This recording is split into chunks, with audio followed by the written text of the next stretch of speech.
আসসালামু আলাইকুম। আজকে রান্না করলাম একবারে বাটা মশলা দিয়ে দেশি মুরগি। তো সেই ভিডিওটাই তোমাদের সঙ্গে শেয়ার করব। দেখতে পাচ্ছ এই কিন্তু আমাদের সেই দেশি মুরগি, এটাকেই আমরা আজকে রান্না করব। দেখতে কিন্তু ফার্মের মুরগির মতো, কিন্তু এটা আসলে দেশি মুরগি। তো মুরগিটা কিন্তু আমাদের কোটার প্রসেসিং চলতেছে। মুরগিটা কুটে ধুয়ে তারপর আমরা রান্না করব। আর সেদিনকার মুরগিটা খেতে খুব মজা ছিল। তো এই যে আমাদের মুরগিগুলো কোটা দান, তারপর আমরা ধুয়ে ফেলেছি কিন্তু। এরপরে যে মশলা লাগবে তার জন্য আমরা কিন্তু মশলাগুলো নিয়ে নিলাম। পেঁয়াজ, তারপর জিরা, রসুন আর দারচিনি, লবঙ্গ আর এলাচ। তো এইগুলো একবারে আমরা শিলে বাটবো। এই যে ভালো করে বেটে নিচ্ছি। প্রথমেই আমরা শুকনো মরিচ আর জিরা বেটে নিচ্ছি। এরপরে অন্যান্য মশলাগুলো বেটে নিব। আসলে বাটা মশলার এমন স্বাদ আপনারা কখনোই পাবেন না। বাটা মশলার যেমন স্বাদ কেনা মশলার কিন্তু। এরপর পেঁয়াজ বেটে নিচ্ছি আমরা ভালো করে। পেঁয়াজও কিন্তু আমরা এখানে বেটে নিচ্ছি, এই সঙ্গে একবারে মিশিয়ে সবগুলো একবারে বাটলে ভালো হবে। এরপর দিয়ে দিলাম রসুনগুলোও বেটে নিচ্ছি ভালোভাবে। আসলে মিহি করে না বাটলে এগুলো আস্তে আস্তে থেকে যাবে, তার জন্য আমরা মিহি করে এগুলো বেটে নিচ্ছি।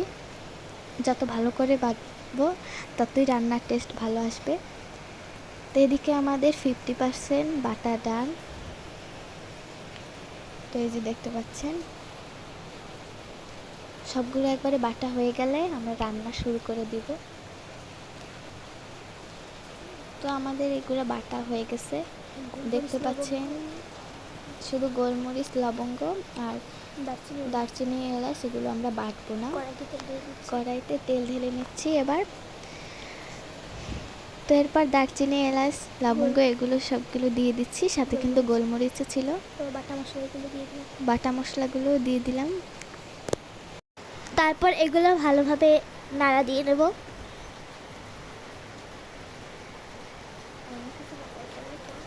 তো নাড়া দেওয়ার পর দিয়ে দেবো হলুদ, দিয়ে দেবো হলুদের গুঁড়া।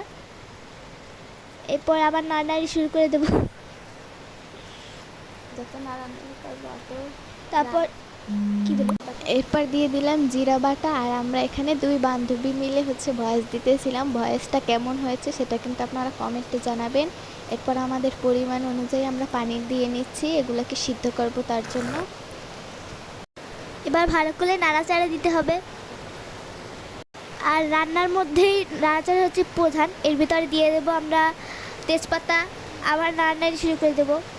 তারপর লবণ দিয়ে দেবো সেই কেটে রাখা গোস্তের পিসগুলো।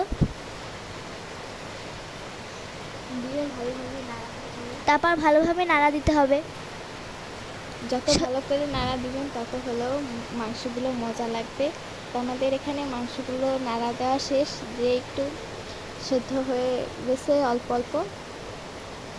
এই যে দেখতে পাচ্ছেন আমরা উঠিয়ে দেখছি যে ভালোভাবে সেদ্ধ হয়েছে কিনা।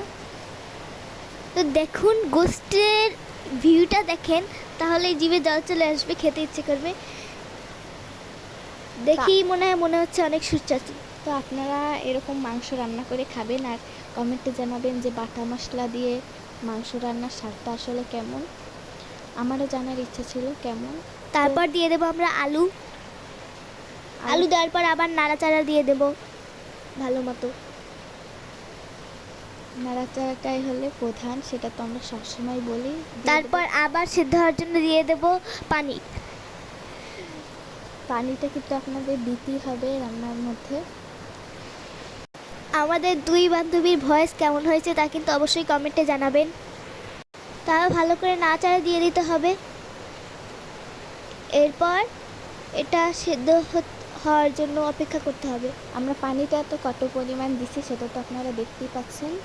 আসলে মুরগির পুরো একদম ডুবিয়েও দিনে, একবারে কমও দিনে, মোটামুটি মুরগি যাতে সিদ্ধ হয় সেরকম পানি দিয়েছে। তো মুরগির মাংস আজকের মতো রান্না শেষ। এখন আপনারা যে কোনো পাত্রে ঢেলে পরিবেশন করতে পারবেন। আমরা পরিবেশন করেছি।